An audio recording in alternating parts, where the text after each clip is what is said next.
भारत दर्पण चैनल पर मैं इसके कश्यप आप तमाम विद्यार्थी का स्वागत करता हूं। कैसे हैं आप लोग और आपकी पढ़ाई कैसे चल रही है? जब मैं वीडियो बना रहा हूं तो बाहर बूंदाबांदी हो रही है, लेकिन आपके लिए भविष्य की तैयारी हेतु अपने आप को पूरी तरह तैयार कर रहे हैं। तो विद्यार्थीगण, आज चुनाव आयोग यकीनन तौर पर चुनाव आयोग एक ऐसा टॉपिक है जिससे बारंबार एग्जाम में क्वेश्चन, विशेषकर अभी जब लोकसभा का चुनाव सामने सर पर है।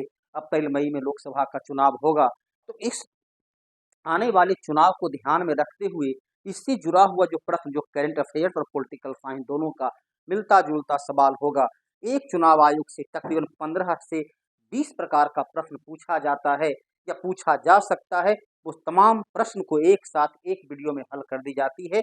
बस ध्यान से सुनिए और उसको देखिए। प्रश्न आपके सामने क्या स्पष्ट लिखा हुआ, चुनाव आयोग के संविधान का भाग 15 में है, जिसके लिए अनुच्छेद 324 से लेकर 329 तक का इसमें उल्लेख किया गया। चुनाव आयोग एक संवैधान, ये कैसी संस्था है?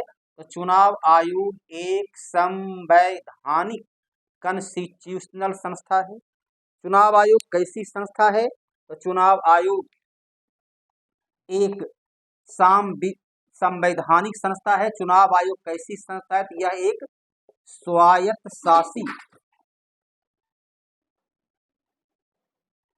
एक स्वायत्त शासी ऑटोनॉमस संगठन है।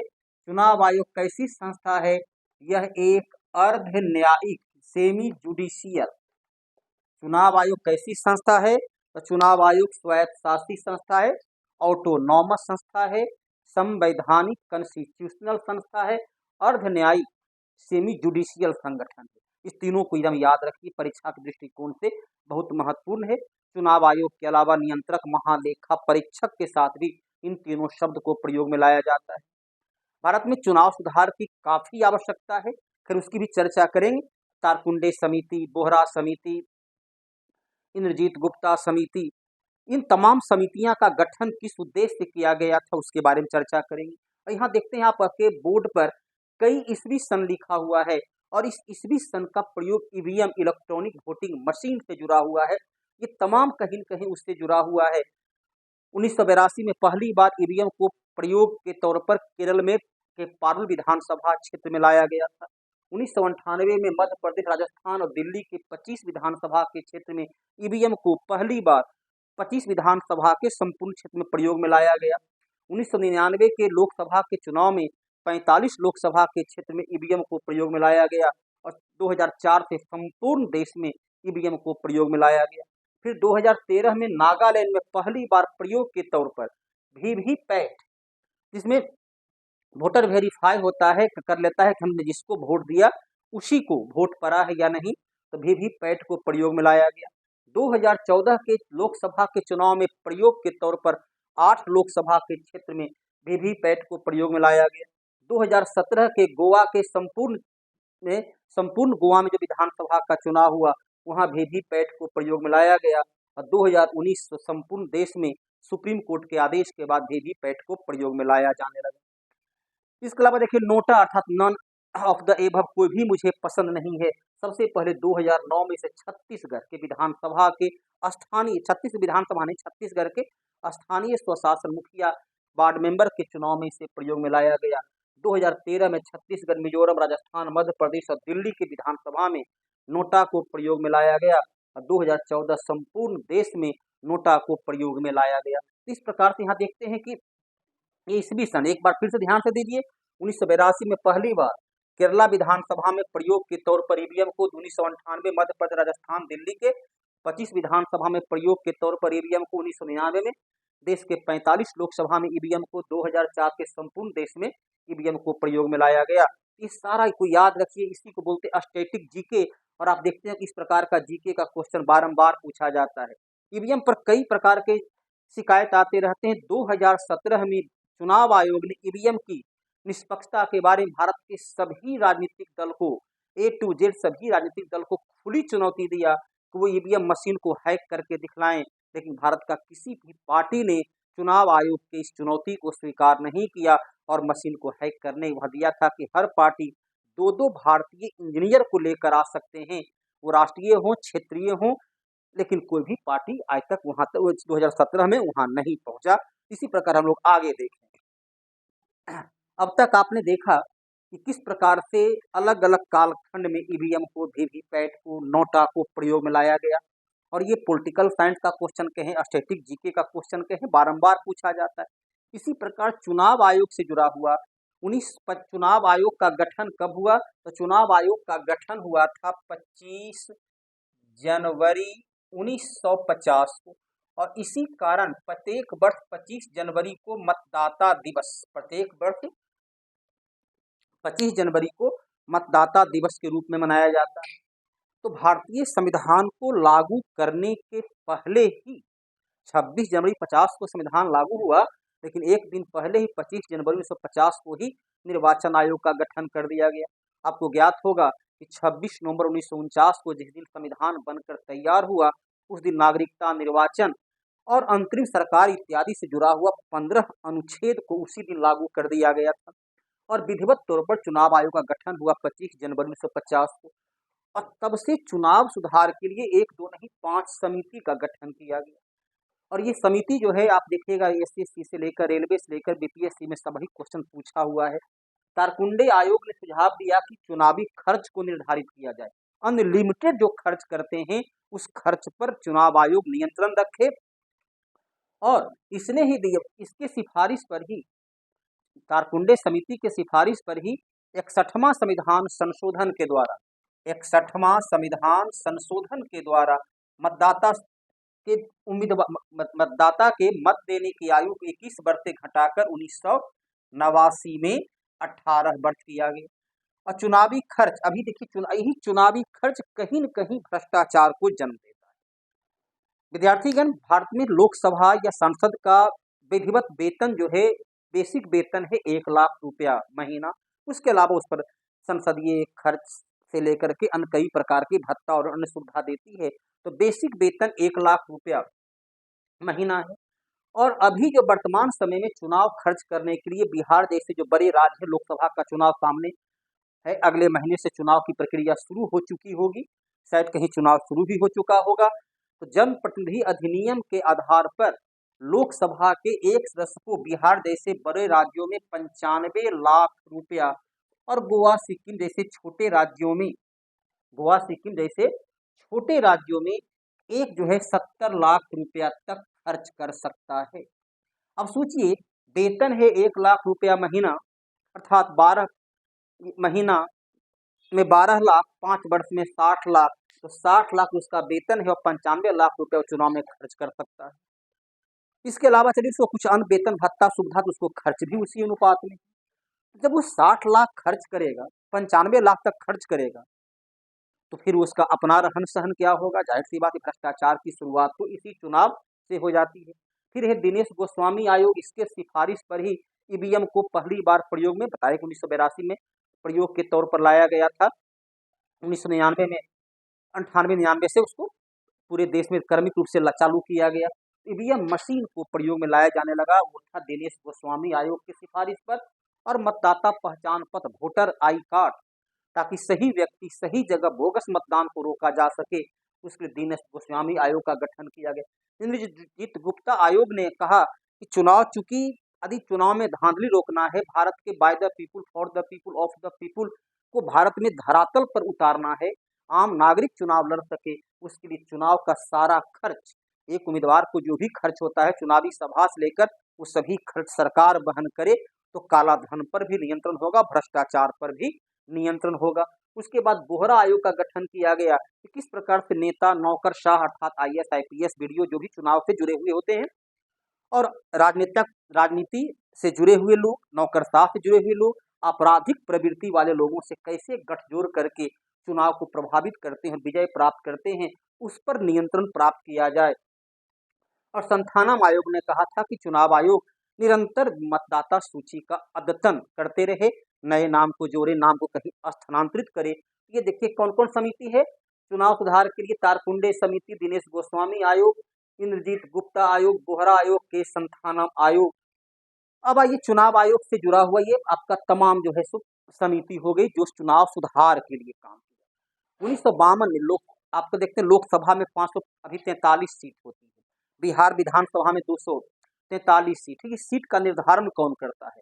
तो सीट का निर्धारण चुनाव आयोग करता है अनुच्छेद 82 के आधार पर और 170 82 के आधार पर लोकसभा, 170 के आधार पर विधानसभा में सीटों का परिसीमन अर्थात सीट का निर्धारण कहां से कहां तक पटना लोकसभा, कहां से कहां तक पटना साहिब लोकसभा, इस प्रकार के सीटों का निर्धारण होता है। जनसंख्या के आधार पर सीट का निर्धारण किया जाता है और ये काम निर्वाचन आयोग का जो मुख्य निर्वाचन आयुक्त होते हैं वो परिसीमन आयोग के अध्यक्ष होते हैं। भारत में अब तक 4 बार परिसीमन आयोग का गठन किया। अगला परिसीमन 2026 के पहले ही अर्थात वर्तमान लोकसभा चुनाव के बाद परिसीमन आयोग का गठन किया जा सकता है। तो पहली बार 1952 में इस 52 के लोकसभा का जो सदस्यों की संख्या निर्धारित थी वो था 489। फिर जो है सो 1963 में इसमें सदस्यों की संख्या बढ़ाकर कर दिया गया 525। फिर 1973 में इसमें सदस्यों की संख्या बढ़ाकर कर दिया गया 543 जो आज भी है। 1971 की जनगणना के आधार पर सीट की संख्या 543 किया गया था और दिया गया अगला परिसीमन जो होगा वह 2000 ईस्वी तक यही रहेगा। अर्थात प्रत्येक जनगणना के बाद जो परिसीमन का प्रावधान था अनुच्छेद 82 और अनुच्छेद 170 के आधार पर उसे अब प्रत्येक जनगणना के बाद नहीं बल्कि किया गया कि 2000 तक। 2000 में नया परिसीमन गठन करना था, गठबंधन की सरकार थी। दक्षिण भारत में विरोध हुआ कि जब परिसीमन होती है जनसंख्या के आधार पर और दक्षिण भारत ने जनसंख्या को नियंत्रित किया, कंट्रोल किया। उत्तर भारत में जनसंख्या अनियंत्रित रही तो उत्तर भारत में लोकसभा का सीट बढ़ जाएगा, दक्षिण में घट जाएगा। तो दक्षिण ने कहा कि मैंने जनसंख्या को नियंत्रित करके राष्ट्र के संसाधनों को बेहतर प्रयोग में लाने का व्यवस्था की और चुनावी राजनीति में हम दंड का भागीदार बने। तो इसके चलते 2000 में 84वां संविधान संशोधन के द्वारा 2002 में 84वां संविधान संशोधन के द्वारा तय किया गया कि जो सीट 1971 की जनगणना के आधार पर है सीट में कोई परिवर्तन नहीं की जाएगी, उतना ही रहेगा। फिर जो है 87वां संविधान संशोधन के द्वारा तय किया गया कि सिर्फ उसका जनसंख्या के आधार पर समायोजन पूर्व निर्धारित सीट 1971 की जनगणना के आधार पर निर्धारित सीट को 2001 की जनगणना के आधार पर सिर्फ उसको नए सिरे से समायोजन कर दिया जाए ताकि कहीं जनसंख्या बढ़ गई कहीं घट गई तो 40 सीट बिहार में उतना ही रहेगा। लेकिन जहां जनसंख्या से पहले पटना लोकसभा एक था अब उसको 2 भागों में बांट, एक हो गया पाटलिपुत्र, एक हो गया पटना साहिब लोकसभा। तो सीटों को फिर तरीके से परिसीमन कर दिया गया। अब तक 4 बार परिसीमन 1952, 1963, 1973 और 2002 में किया गया।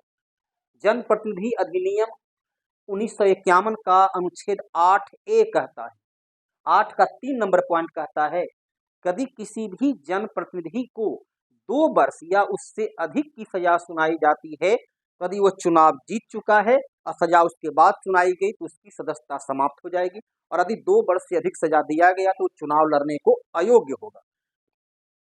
इस प्रकार से देखिए ये चुनाव सुधार से जुड़ा हुआ आपके सामने रहा। चलिए फिर आगे हम लोग जो है इसमें और देखेंगे चुनाव से जुड़ा हुआ चुनाव आयोग का गठन और उसके अनुच्छेद से जुड़ा हुआ। तो अब देखिए सब चुनाव से जुड़ा हुआ चुनाव आयोग का अनुच्छेद 324 काफी महत्वपूर्ण है।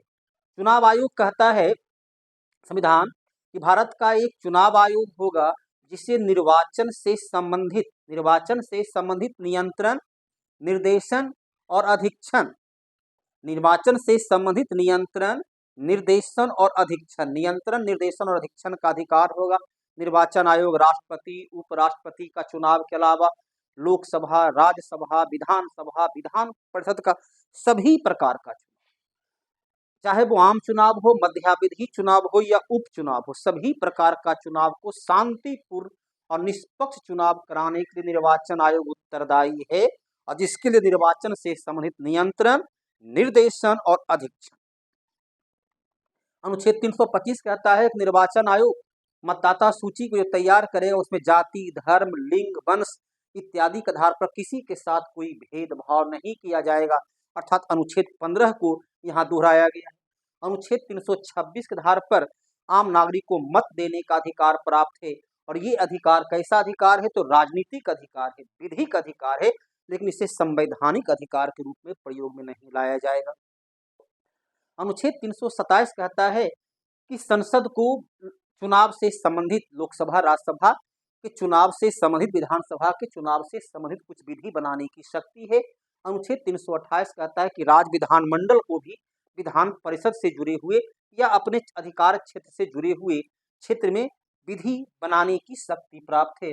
और 329 कहता है कि निर्वाचन आयोग के अधिकार क्षेत्र को सुप्रीम कोर्ट का कोई हस्तक्षेप उसमें नहीं होगा, क्योंकि निर्वाचन आयोग एक स्वायत्तशासी संस्था है, इसलिए निर्वाचन आयोग चुनाव के कार्य क्षेत्र में सुप्रीम कोर्ट कोई हस्तक्षेप नहीं करेगा। ये था आपका संविधान के आधार पर ये 6 अनुच्छेद जो निर्वाचन आयोग के लिए।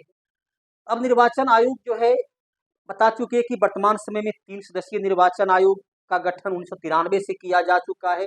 निर्वाचन आयोग का कार्य, पहला काम होता है मतदाता सूची को तैयार करना। आपने पहले भी पढ़ा कि संथानम समिति ने दिया था कि मतदाता सूची को अद्यतन किया जाए, अर्थात बराबर उसमें नाम जोड़ने और घटाने का काम चलता रहे। मतदाता पहचान पत्र, आपने देखा कि दिनेश गोस्वामी समिति के सिफारिश पर मतदाता पहचान पत्र का प्रबंध किया जाने लगा। ये क्वेश्चन पूछा जा सकता है कि मतदाता सूची का जो पुनरीक्षण बारंबार होता है किस समिति के सिफारिश पर, तो के संथानम समिति के सिफारिश पर। मतदाता पहचान पत्र को प्रयोग में किस समिति के सिफारिश पर लाया गया, तो दिनेश गोस्वामी समिति। मत चुनाव आयोग का तीसरा काम है चुनाव चिन्ह देना, राष्ट्रीय दल क्षेत्रीय दल को चुनाव चिन्ह देता है। और चौथा काम होता है मतदान से संबंधित तारीख। अब चुनाव आयोग जो है देखो इसी लगभग 10-12 मैंने कह सकते हैं मार्च के दूसरा सप्ताह में किसी न किसी दिन शायद चुनावी घोषणा करेगा, तो बताएगा कि किस तारीख को अधिसूचना जारी होगी। तो लोकसभा की अधिसूचना जारी करेंगे राष्ट्रपति, साथ ही चुनाव होगी उड़ीसा विधानसभा का, आंध्र प्रदेश विधानसभा का, उसके लिए अधिसूचना जारी करेंगे राज्यपाल। तो नोटिफिकेशन, चुनाव का नोटिफिकेशन कौन जारी करेगा, तो संसद का, लोकसभा, राज्यसभा का राष्ट्रपति और विधानसभा का राज्यपाल। अभी देखिए 27 फरवरी को राज्यसभा का चुनाव की प्रक्रिया पूरी हुई, अप्रैल मई में लोकसभा की चुनाव की प्रक्रिया पूरी होगी। पहला लोकसभा का चुनाव जो हुआ था नवंबर 1951, पहला लोकसभा का चुनाव नवंबर 1951 से फरवरी 1952 को हुआ। और चलिए अभी चुनाव 18वीं लोकसभा का चुनाव होगा, तो चुनाव उसमें क्या करेगा, निर्वाचन आयोग बताएगा कि इतना तारीख को नोटिफिकेशन जारी होगा, first phase, second phase, third phase का। फिर बताएगा कि इतना तारीख से नामांकन फॉर्म भरने का होगा, इतना तारीख को नाम की जांच होगी, फिर नाम को वापस लिया जाएगा, फिर इतना तारीख को मतदान होगी, इतना तारीख को मतगणना होगी। ये 4-5 तारीख जो है उसको बताएगा। उसके पश्चात जो है तो आपका आता है परिसीमन करना, जिसकी चर्चा मैंने कर चुका। 1952, 63, 73 में परिसीमन हुआ। तो लोकसभा विधानसभा को जनसंख्या के आधार पर जब जब संसद उसे सिफारिश करे तो परिसीमन करेगा। तो अगला परिसीमन 2026 में होगा। और परिसीमन आयोग का अध्यक्ष मुख्य निर्वाचन आयुक्त होते हैं। इसके बाद उसमें है राष्ट्रीय दल एवं क्षेत्रीय दल को मान्यता देना। वर्तमान समय में जो है 6 दल को राष्ट्रीय दल की मान्यता प्राप्त है। ये दोनों थोड़ा सा ज्यादा महत्व का है, इसकी चर्चा हम लोग आगे करते हैं अच्छी तरह से कि राष्ट्रीय दल की मान्यता देने का शर्त क्या है, क्षेत्रीय दल को मान्यता देने की शर्त क्या है, और आदर्श आचार संहिता जो काफी महत्वपूर्ण है। तो आदर्श आचार संहिता क्या है, इसकी चर्चा हम लोग आगे देखते हैं। तो विद्यार्थीगण, चुनाव आयोग राष्ट्रीय दल और क्षेत्रीय दल की मान्यता देता है। वर्तमान समय में 6 पार्टी, केवल 6 पार्टी को राष्ट्रीय दल की मान्यता प्राप्त, जो आपके सामने दिख रहा है भारतीय जनता पार्टी। 1980 चुनाव चिन्ह कमल है, जो अभी सबसे प्रभावशाली पार्टी है और कहा जाता है चलिए दुनिया का सबसे बड़ी पार्टी। इंडियन नेशनल कांग्रेस, स्थापना वर्ष 1885, इतिहास के पन्नों पर तो खैर पढ़ा ही होगा। किसकी स्थापना A.O. ह्यूम के द्वारा 72 प्रतिनिधि के साथ बम्बई के गोकुलदास तेजपाल संस्कृत विद्यालय में किया गया। तात्कालिक वायसराय लॉर्ड डफरिन के परामर्श में सेफ्टी वाल्व के रूप में 1885 चुनाव चिन्ह पंजा। CPI communist party of India, M.M. Roy इसके संस्थापक थे। पहली बार 1920 में ताशकंद में और 1925 में कानपुर में भारत में इसकी स्थापना किया गया। उसका मार्क्सवादी और ये भारतीय कम्युनिस्ट पार्टी 2 भागों में बंट गया है। तो मार्क्सवादी को जिसका चुनाव चिन्ह है हंसुआ, हथौड़ा और तारा। BSP बहुजन समाज पार्टी 1980 चुनाव चिन्ह हाथी। NPP नेशनल पीपुल पार्टी स्थापना वर्ष 2012 चुनाव चिन्ह किताब। आम आदमी पार्टी स्थापना वर्ष 2012, चुनाव चिन्ह झाड़ू। ये वर्तमान में 6 पार्टी को राष्ट्रीय पार्टी, तो किसको मिलेगा? उस दल को राष्ट्रीय दल की मान्यता दी जाती है। उस दल को राष्ट्रीय दल को एकदम स्पष्ट सरल शब्दों में उसको समझिए कि जो दल पिछले चुनाव में, चाहे मध्य प्रदेश छत्तीसगढ़ का चुनाव हुआ या आने वाले लोकसभा का चुनाव है, जो दल चुनाव में कम से कम 4 राज्य में दिए गए वैध लीगल मतों का 6% मत प्राप्त किया हो। 4 राज्य में, 6 का 24 एक जगह का नहीं है, 4 अलग अलग राज्य में 6% मत प्राप्त किया, या लोकसभा का 2% अर्थात 11 स्थान कम से कम 3 राज्यों से प्राप्त किया हो। बिहार से 8 हो, 9 हो, एक झारखंड से, एक यूपी से, 3 राज्य से जनप्रतिनिधि 11 ही चुना गया हो, लेकिन न्यूनतम वह 3 राज्य से चुनकर आया हो, उस दल को राष्ट्रीय दल की मान्यता दी जाती है। और यदि इस कंडीशन को पूरा नहीं कीजिएगा तो मान्यता छीन भी ली जाएगी। निर्वाचन आयोग उस दल को क्षेत्रीय दल की मान्यता देता है जो दल पिछले चुनाव में कम से कम एक राज्य या 4 से कम राज्य में दिए गए मतों का 6% मत ले आया हो, या राज्य विधानसभा का 1/25 स्थान, अर्थात बिहार में है 243 मतलब 10 स्थान पर चुनाव जीता हो, तो उसे क्षेत्रीय दल की मान्यता मिल जाती है। एवं उस दल को पंजीकृत दल की मान्यता, पंजीकृत रजिस्टर्ड दल की, जो लोकसभा या विधानसभा के चुनाव में किसी भी राज्य में 2% से अधिक मत लाया। अब चुनाव आयोग में चुनाव लड़ते हैं तो उसमें चुनाव चिन्ह को देने के अलावा जो है निर्वाचन आयोग ही ये काम करता है, वो मांग करता है कि आप अपना चुनाव चिन्ह दें, या उसमें से जो 3 चुनाव चिन्ह देते हैं कि कोई एक जो किसी अन्य को नहीं दिया गया, विवाद उस पर नहीं हो, तो उससे निर्वाचन आयोग चुनाव चिन्ह देते हैं। राष्ट्रीय दल का चुनाव चिन्ह पूरे भारत में एक होता है, लेकिन अपवाद है बीएसपी का, क्योंकि असम में असम गण परिषद का गठन 1980, बीएसपी का गठन 1984 में हुआ। बीएसपी गठन 1984 में हुआ है, बीएसपी 1984 में। तो बीएसपी के गठन के पहले ही असम गण परिषद को मान्यता मिल चुकी थी, इसलिए असम को छोड़कर पूरे भारत में बीएसपी का चुनाव चिन्ह हाथी होता है। आदर्श आचार संहिता लागू करना, जिस दिन से चुनाव की घोषणा, जिस दिन बताएंगे कि इतना तारीख को चुनाव होगा, ये घोषणा होगी, उसी दिन से आदर्श आचार संहिता लागू हो जाएगा, तब तक लागू रहेगा जब तक कि चुनाव पूरी तरह समाप्त नहीं हो जाती है। सभी विजयी उम्मीदवार का नाम राष्ट्रपति को नहीं सौंप देंगे तब तक वह जारी रहेगा। इसमें क्या होगा, इसमें जो है चुनाव प्रचार के लिए कम से कम 14 दिन 2 सप्ताह का समय मिलेगा। वास्तविक मतदान समाप्त होती है संध्या के 6 बजे, तो वास्तविक मतदान समाप्त होने के 48 घंटा पहले चुनाव प्रचार को रोक देना। चुनाव में जाति, धर्म, क्षेत्रवाद, बाहुबल, पैसा के बल पर, धन बल के बल पर चुनाव को प्रभावित होने से बचाना। चुनाव में सरकारी तंत्र का दुरुपयोग करने से रोकना। अभी देखते हैं प्रधानमंत्री, मुख्यमंत्री का बैनर, पोस्टर पोस्ट ऑफिस से लेकर के थाना भवन से लेकर ब्लॉक से लेकर आपके पेट्रोल पंप पर लगा होता है, तो सभी बैनर पोस्टर को हटा दी जाएगी। तो चुनाव प्रचार के दरमियान सरकारी तंत्र का सरकारी विज्ञापन से कोई प्रचार नहीं होगा, कोई नई शिलान्यास, नई उद्घाटन नहीं होगा, कोई नया नीतिगत घोषणा, कोई नई नीतिगत पॉलिसीगत घोषणा नहीं करेंगे। ये सब आदर्श आचार संहिता में आता है। अभी पहले था कि चुनाव आयोग का कि कोई चुनाव प्रचार में अधिक से अधिक 5 गाड़ी ही एक साथ लेकर चल सकते हैं, अब उसे 14 गाड़ी तक दे दिया है। एक साथ 14 गाड़ी को चुनाव प्रचार के लिए ले जा सकते हैं।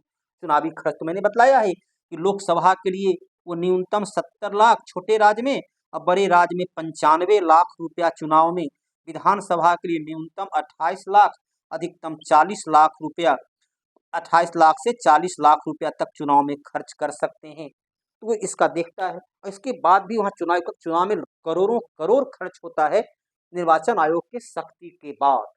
इस प्रकार से आप देखिए तमाम आदर्श आचार संहिता, और सबसे महत्वपूर्ण एक होता है कि जमानत जब्त हो जाना, अर्थात 1/6 वोट यदि नहीं लाते हैं, लगभग 16.25% वोट नहीं लाते हैं, तो उसकी जमानत जब्त हो जाती, जितना वैध वोटिंग हुआ है। जमानत जब्त से तात्पर्य क्या है, लोकसभा का चुनाव होने वाला है, एक लोकसभा का उम्मीदवार जो बनता है, चाहे किसी पार्टी का या निर्दलीय हो, उसे 25,000 रुपया रिटर्निंग अधिकारी अर्थात जो स्थानीय डीएम के पास जमा रखना होता है।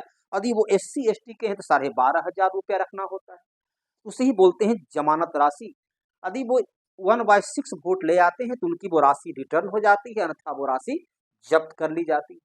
तो लोकसभा के चुनाव में एक उम्मीदवार को जमानत राशि के तौर पर 25 लाख रुपया, ये 25,000 रुपया, और SC ST को 12,500 रुपया उसे जमानत राशि के रूप में जमा रखना होता है।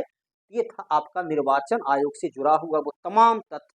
तो एक निर्वाचन आयोग यदि जितना आपको बतलाया गया यदि इसको ध्यान रखेंगे तो इससे तकरीबन कम से कम तो 15 से 20 क्वेश्चन अलग अलग प्रकार से पूछा जा सकता है। और अभी चूंकि चुनाव होना है तो करंट में तो इससे चुनाव इस प्रश्न से आएगा ही आएगा इस टॉपिक से। और विद्यार्थियों यदि पढ़ाई बेहतर लगी तो कश्यप का इस चैनल को जिसका नाम है अपना भारत, उसे सब्सक्राइब करना, शेयर करना ना भूलेंगे। धन्यवाद।